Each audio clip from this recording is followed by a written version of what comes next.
ఆ ఫ్రెండ్స్ బాగున్నారా? ఈరోజు ఒక స్పెషల్ బిర్యానీ చేశాను. అది కొబ్బరి పాలతో చేసిన బిర్యానీ. అందరూ మామూలు బిర్యానీ చేస్తే నేను మాత్రం కొబ్బరి పాలతో బిర్యానీ చేశాను. చాలా బాగుంది ఫ్రెండ్స్. దానికి కాంబినేషన్ ఏందో తెలుసా? Chicken curry. చికెన్ కర్రీ, కొబ్బరి పాలతో చేసిన బిర్యానీ 2 కాంబినేషన్ సూపర్‌గా ఉంది ఫ్రెండ్స్. నేను చాలా చాలా తిన్నాను. చాలా ఎక్కువ తిన్నాను ఫ్రెండ్స్.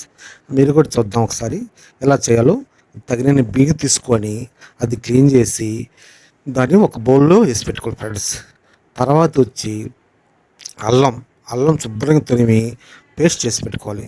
ఆ తర్వాత వచ్చి కొబ్బరి ముక్కలు చిన్న చిన్న కట్ చేసి అది మిక్సీలో వేసుకొని బాగా మెత్తగా వచ్చిన మిక్సీ వేసుకొని ఒకసారి బౌల్లో పెట్టుకోవాలి. పూలు చేసుకొని 2-3 సార్లు క్లీన్ చేసి తెల్లగా పాలు ఎలా ఉంటాయో అలా వస్తాయి ఫ్రెండ్స్. అలా చేసిన తర్వాత ఆనియన్స్ ఆనియన్స్, పచ్చిమిర్చి 2 కట్ చేసుకొని ఒక ప్లేట్లో పెట్టుకోవాలి.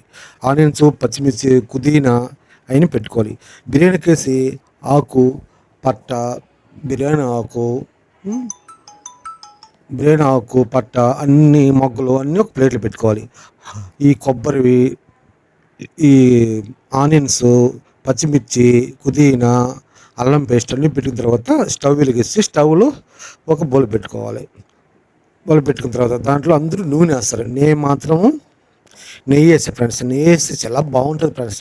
నెయ్యి వేసిన తర్వాత బాగా హీట్ అయిన తర్వాత నెయ్యి వేసి దాంట్లో నూనె కూడా ఆయిల్ కూడా పోస్తారు. నేను ఆయిల్ 2 పోసా. ఆ 2 బాగా హీట్ అయిన తర్వాత చూసుకొని దాంట్లో ముందుగా పెట్టుకున్న బిర్యానీ ఆకులు, పట్ట, మొగ్గ, లవంగులు అన్నీ వేయాలి. వేసి బాగా వేయాలి. తర్వాత ఆనియన్స్, పచ్చిమిర్చి అవన్నీ పేస్ట్ చేసుకోవాలి. బాగా వాడిన తర్వాత అల్లం పేస్ట్ వేసుకోవాలి. అల్లం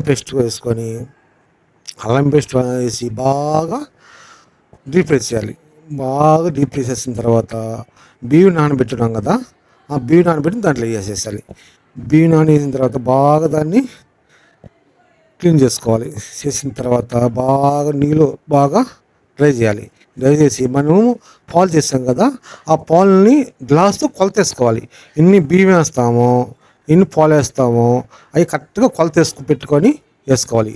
బాగా 3 అంటే ఇప్పుడు బియ్యంకి ఇన్ని వేస్తామో దానికి 1.5, ఒక గ్లాస్ బియ్యం వేస్తామంటే 1.5 గ్లాస్ పాలు పోసుకోవాలి. ఆ విధంగా కొలతేసి పెట్టుకొని తగినంత సాల్టు, తగినంత కారము అన్నీ వేసుకొని పెట్టేసుకోవాలి ఫ్రెండ్స్. అని కుక్కర్ మూత పెట్టిన తర్వాత ఒక 10 నిమిషాలు 20 నిమిషాలు మా తర్వాత తీసి పెట్టుకోవాలి. తర్వాత వేసుకొని మన ప్లేట్లో చేసుకొని దాని చికెన్ కర్రీ వేసుకొని తింటుంటే ఉంటుంది ఫ్రెండ్స్. చాలా తినాలనిపిస్తుంది ఫ్రెండ్స్. ఎంత బాగుంటుంది సార్. కాంపిటీషన్కి నేను ఇది ఫస్ట్ టైం ట్రై చేశాను ఫ్రెండ్స్. మీరు కూడా ట్రై చేయండి. చాలా చాలా బాగుంది ఫ్రెండ్స్. చాలా చాలా బాగుంది ఫ్రెండ్స్. బాయ్ అండి.